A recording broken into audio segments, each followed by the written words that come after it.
عايزك تجرب حاجة دلوقتي. افتكر آخر ميتنج كان الفريق بتاعك فيه قاعد ساكت ساكت بزيادة.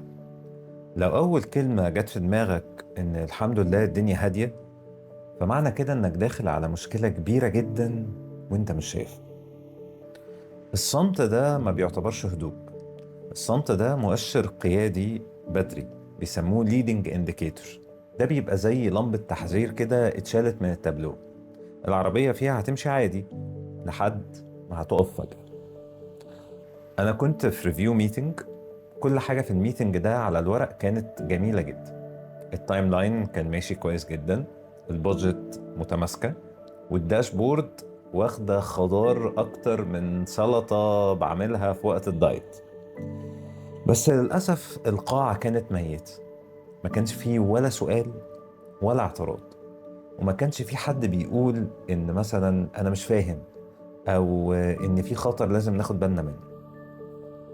وقتها سألت سؤال واحد بس، سألت يا جماعة الخير، مين شايف ريسك واضح واحنا متجاهلين؟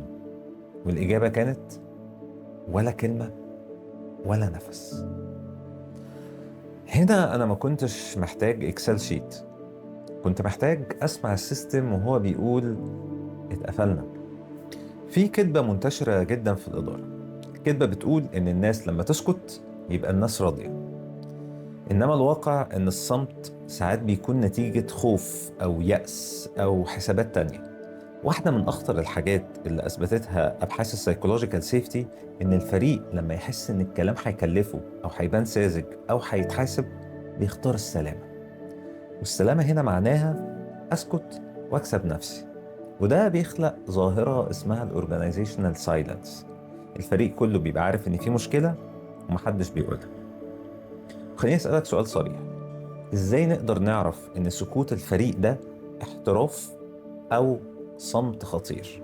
في 90 ثانية هقول لك اختبار بسيط، وبعديها هقول لك حركة واحدة لو عملتها هتخلي السيستم بتاعك يتكلم تاني.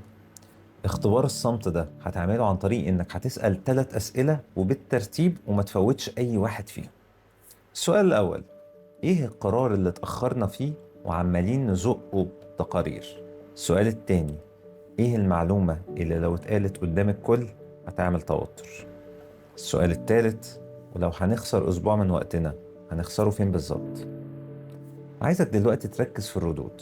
لو ردود عامة أو فيها ضحكة خفيفة أو فيها تبديل موضوع، يبقى السكوت هنا مش احتراف، السكوت هنا طريقة دفاع. عارف، أقوى حاجة تفتح بيها الصوت بتاع الناس مش إنك تطلب منهم صراحة. الصراحة دي عامة هتبقى محتاجة أمان، فاعملها كده. اسأل شخص واحد بالاسم، اسأله سؤال صغير وواضح، قول له يا محمد ايه اكتر حاجة مقلقاك؟ او يا سارة لو هتكتبي وورنينج تحذير واحد على باب المشروع هيكون ايه؟ وبعد ما يجاوبوا ما تسيبش الكلام ده يطير، هتقول بصوت عالي ان انا سمعت يا جماعة 3 مخاطر وهنعمل اجراءين النهاردة، مين المالك وامتى هنراجع. ودي بتكون لحظة حاسمة، لأن الفريق هنا مش محتاج قائد يسمع وخلاص، وإنما الفريق محتاج قائد يترجم الكلام ده لقرار. ولو ما عملتش كده فأنت بتجمع شكاوي ومش بتعمل بيها حاجة، ومع الوقت الناس هتسكت تاني لأن مفيش عائد. خليني أقولك إن ده مش شغله بس، ده بيعتبر حياة.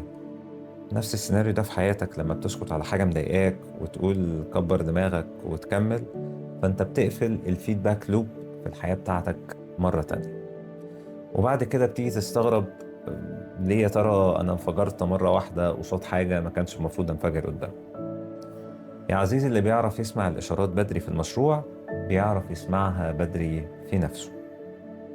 ختاما، لو فريقك ساكت ما تفرحش قوي، افتح السيستم، راجع الصوت، وخلي الكلام ده يتحول لقرار. وخليك فاكر، انوي نية كويسة، ثم افهم الكلام اللي انا قلته ده، ثم طبقه، ان شاء الله هتطلع نتائج حلوة تستفيد بيها في مشروعك. سلام.